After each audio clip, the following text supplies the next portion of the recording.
नमस्कार शेतकरी मित्रांनो, आज आपण कोळपेवाडीमधील आज या ठिकाणी वॉटर कंडिशनरची मुलाखत घेण्यासाठी आलेलो आहे. नमस्कार सर. नमस्कार. आपला परिचय सांगा. माझं नाव अजय चव्हाण आणि मी ऍक्च्युली हे वेळापूर गाव आहे. अच्छा कोळपेवाडीच्या पंचक्रोशीत येतं. अच्छा. आणि आपण ह्या 2.5 एकरात पूर्णपणे ऑर्गॅनिक शेती करतो आणि आपण यांचंच वॉटर कंडिशनर बसवलेलं आहे आणि हे त्याचे रिझल्ट दिसून येत आहे. वॉटर कंडिशनर मध्ये तुम्हाला काय काय बदल वाटले, म्हणजे वॉटर कंडिशनर बसवण्याच्या अगोदर पूर्वीचे सॉईल, आत्ताचे सॉईल किंवा आत्ताची जी पिकं यांच्यामध्ये तुम्हाला काय एकंदर अनुभव वाटतो? मुळात जर सांगायचं झालं तर मी सायन्सचा स्टुडंट बरोबर. आणि मला केमिस्ट्रीमध्ये खूप रस होता. त्यानुसार जर मी बघितलं तर मी ही ज्यावेळेस जमीन घेतली 4.5 वर्षापूर्वी, त्यावेळेस ही जमीन खूप शारपट होती. असा पांढरा पूर्ण थर यायचा जमिनीवरती. आणि मग मी असं ठरवलं की जमिनीला आपल्याला पाण्यावरती काम करावं लागेल, कारण ते पाण्यातले जे क्षार आहेत मॉलिक्युल्स वरती येतात आणि ती पूर्णपणे पांढरी जमीन दिसते. आणि जर झाडांची वाढ जर करायची असेल तर जर आपल्याला चांगली पीक पद्धती काय वापरायची असेल तर नक्कीच आपण पाण्यावरती काम केलं पाहिजे. म्हणूनच मी साहेबांना वॉटर कंडिशनरसाठी संपर्क केला होता. तुम्ही ह्या क्षेत्रामध्ये कोणकोणती पिकं घेतली आतापर्यंत? मी हा हॉर्टिकल्चरचा भाग आहे. याच्यात आंतरपीक म्हणून मी आता हे अद्रक घेतलंय. याच्या अगोदर मी गहू घेतलेला होता. गव्हाची ओंबी माझ्या तळ हाताच्या पंजापेक्षा मोठी होती आणि त्याच्यासाठी कोपरावचे कृषी अधिकारी आले होते ते ओंबी बघण्यासाठी. अरे बापरे.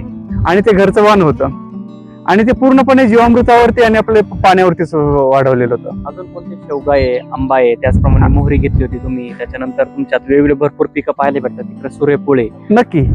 याच्यामध्ये आपण कंटिन्युअस म्हणजे कोणती जमीन आपण खाली ठेवत नाही, कंटिन्युअस खोखो पद्धतीने पीक घेत असतो. म्हणजे एक पीक जाण्या अगोदर त्याच्याजवळ आपण दुसऱ्या पिकाची लागवड करतो. मग हे अद्रक ज्यावेळेस पिवळं पडायला लागलं होतं त्यावेळेस मी त्याच्यामध्ये मोहरीची लागवड केलेली होती आणि त्याच अगोदर मी आंब्याखाली हरभऱ्याची लागवड केलेली होती. सो आंब्याखाली फक्त प्रत्येक साईडला 2-2 दाणे टाकलेले होते. मी 1/2 किलो हरभऱ्यामध्ये मला 3 गोणे हरभरा झालाय. शेतकरी मित्रांनो, आपण ही अद्रक पीक आहे एकंदर एकाच ठिकाणी आम्ही फक्त हे अद्रक एका खुरप्याच्या साह्याने काढलं. तुम्ही तर नक्की बघू शकता. हा इथे काढलाय फक्त. म्हणजे साधारणपणे दोन्ही हातामध्ये बसणार नाही एवढ्या पद्धतीने खाली जमिनीमध्ये त्याचं एकंदर उत्पादन ठरलेलं आहे. म्हणजे अतिशय जबरदस्त या ठिकाणी घोष अद्रक पिकाचे झालेले आहे. शेतकरी मित्रांनो, अतिशय जबरदस्त रिपोर्ट आलेला आहे. तुम्ही काय सांगशाल शेतकरी मित्रांनो? आता एकंदर बघितलं अतिशय क्षारयुक्त पाण्यामुळे जमिनीचा पोत पण खराब होत चालला, जमिनीचा ऑर्गॅनिक कर्ब पण खराब होत चालला आणि त्यानंतर जो काही उत्पादन खर्च आहे म्हणजे रासायनिक वरती शेतकऱ्याला जास्त भर द्यावा लागतो. अशा वेळेस ही वॉटर कंडिशनर तुमच्या मते कशा पद्धतीने काम करेल? नक्कीच. बघा, शेतकऱ्यांनी जर पाण्यावरती काम केलं तर मला तर 100% ही खात्री आहे, कारण मी तर कोणते रासायनिक खतं वापरत नाही. मागच्या 4 वर्षापासून मी ती सोडलेली आहेत. तर नक्कीच तुम्हाला पाणी हे तुमच्या खतांचं काम करू शकेल. त्यातले जे मॉलिक्युल्स आहे ते ऍक्टिव्हेट डिऍक्टिव्हेट करून प्रॉपर पद्धतीने मुळांना अवेलेबल करून देऊ शकतात. आणि मी हा चांगला मागच्या 3 वर्षापासून रिझल्ट बघतोय की आपलं गार्डनीरचं वॉटर कंडिशनर वापरतोय आणि त्यामुळे मी बिना खतांचं नियोजन इथे करतो, फक्त जैविक शेती करतो आणि गार्डनीरचं वॉटर कंडिशनर वापरतो. त्यामुळे मला खूप छान असे रिझल्ट जाणवत आहेत. जर क्षारपट जमीन असेल तर तुमची जमीन 100% पांढऱ्या थरवरती येतं ज्यावेळेस तुम्ही पाणी देतात. पण जर तुम्ही गार्डनीर वॉटर कंडिशनरचं पाणी वापरलं तर 100% तुम्हाला त्यामध्ये ते क्षारांचं प्रमाण कमी झालेलं दिसेल आणि त्यामुळे नक्कीच तुमच्या उत्पादनात वाढ होते. अच्छा. आणि तुम्ही नवीन शेतकरी मित्रांना काय सांगशाल की रासायनिक शेती केली पाहिजे का ऑर्गॅनिक शेती केली पाहिजे किंवा शेतीमधला कशा पद्धतीने खर्च कमी केला पाहिजे? कारण तुमचं जर बघितलं अतिशय जबरदस्त पद्धतीने ऑर्गॅनिक पद्धतीने तुम्ही करतात.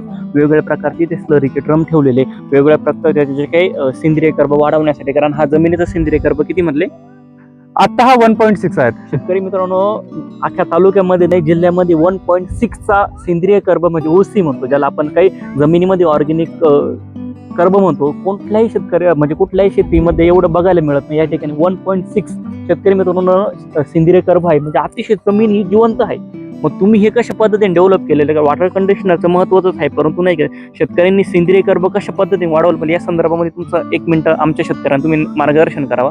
नक्कीच. मी इथे शेतकऱ्यांना ट्रेनिंग देण्याचं काम करतो आणि माझ्या 2.5 एकरात मी वेगवेगळे मॉडेल्स तयार केलेले आहेत. त्यामध्ये हॉर्टिकल्चर, इंटरक्रॉपिंग आणि त्यानंतर ट्रेडिशनल पद्धत, त्यावरती नंतर आपले सॉइल रिजनरेशन टेक्निक आपण ते वापरतो.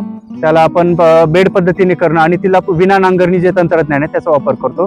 त्याचसोबत मी मल्टीलेअर मल्टीक्रॉपिंगही करतो आणि त्यालाच मग मी शेती आधारित बाकीच्या उद्योगांची जर साथ दिलेली आहेत.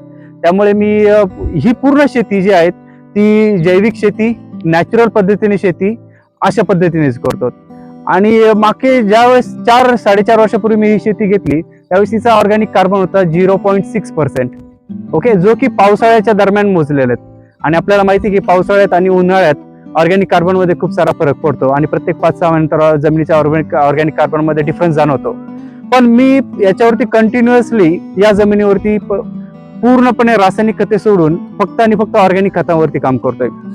म्हणजे माझ्याच जमिनीत सेंद्रिय निविष्ठा तयार करतो आणि त्याच जमिनीतली सेंद्रिय निविष्ठा तिथेच वापरतो.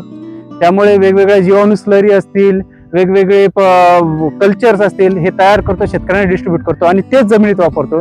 त्यामुळे नक्की कार्बन वाढलेला आहे, जो की मला काही ठिकाणी 1.2 जाणवतो तर काही ठिकाणी मला 1.6 भेटलेला आहे. शेतकरी मित्रांनो, शेती का परवडत नाही तर जर कधी आपण आत्मपरीक्षण जर केलं तर आपली जमीन ही सजीव नाही. जमिनीमध्ये जो काही सेंद्रिय कर्ब पाहिजे, आज जर शेतकरी मित्रांचा जर विचार जर केला तर अजय सर 600 रुपये किलो पासून तर 1000 रुपये किलो 1 किलोचं वॉटर सोल्युबल लोक घेऊन ड्रिप इरिगेशनच्या माध्यमातून सोडतात. पण सेंद्रिय कर्ब वाढवण्यासाठी दरवर्षीप्रमाणे आपण जो काही शेणखत येतं, गांडूळ खत हे टाकायला कोणी तयार नाही. त्यामुळे मला असं वाटतं की त्यामुळे शेती तोट्यामध्ये येत असणार.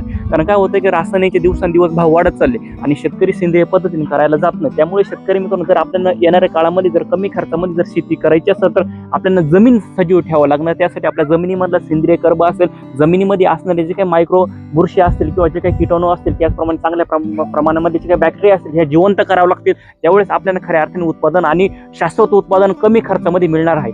त्यामुळे शेतकरी मित्रांनो, आपलं जर शारीरिक पाण्यामध्ये जर काही संदर्भामध्ये जर खराब असेल तर नक्की तुम्ही हे वॉटर कंडिशनर बसवा. धन्यवाद.